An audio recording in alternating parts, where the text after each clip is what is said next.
मंडळी नमस्कार. विविध कारणांनी सुपीक शेती नापीक होत असताना वाढत्या लोकसंख्येच्या गरजेनुसार अन्नधान्य पिकवण्याचे मोठे आव्हान शेतकऱ्यांसमोर उभे ठाकले आहे.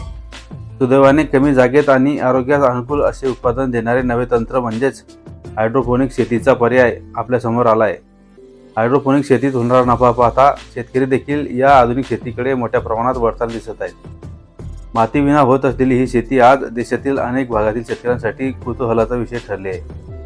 पूर्वीच्या काळी मातीशिवाय शेती करणे कोणालाही शक्य नव्हते, किंबहुना तसे कोणाला वाटत पण नव्हते. पण हायड्रोपोनिक तंत्रज्ञानाने ते शक्य केले आहे.